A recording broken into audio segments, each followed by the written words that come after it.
অযোধ্যা রাম মন্দিরে ভগবান রামের প্রাণ প্রতিষ্ঠা খুব ভালোভাবেই সম্পন্ন হয়েছে। আর প্রাণ প্রতিষ্ঠা হওয়ার পর আপনারা তো ভগবান রামের দর্শনও করে নিয়েছেন। তাহলে এটা কখনো ভেবেছেন সনাতন ধর্মে কালো রঙকে অশুভ মানা হলেও ভগবান রামের মূর্তির রং কালো কেন হলো? এর পিছনেও একটি কাহিনী রয়েছে।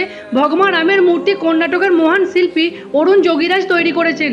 আর ভগবান রামের মূর্তির চারদিকে বিষ্ণু 10টি অবতারে খুদাই করার সাথে সাথে নিচে ভগবান রামের পরম ভক্ত হনুমানেরও অবস্থান রয়েছে।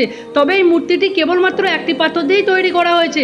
আর যে পাথর দিয়ে এই মূর্তিটি তৈরি করা হয়েছে সেটিকে শালিগ্রাম শিলা বলা হয়। নেপালে গণ্ডকী নদীর তটেই জন্ম এই শালিগ্রাম শিলার।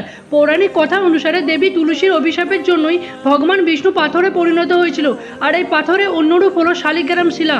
আর বাল্মীকি রামায়ণে ভগবান রামের গায়ে রং ও শ্যামবর্ণের উল্লেখ করা আছে। তাই পৌরাণিক নিয়ম মেনে এই শিলা দিয়ে ভগবান রামের মূর্তিটি তৈরি করা হয়েছে। আর বন্ধুরা, অযোধ্যাতে রাম মন্দির প্রতিষ্ঠা খুশিতে ভিডিওটি লাইক করে কমেন্ট বক্সে জয় শ্রীরাম লিখতে একদম ভুলবেন না।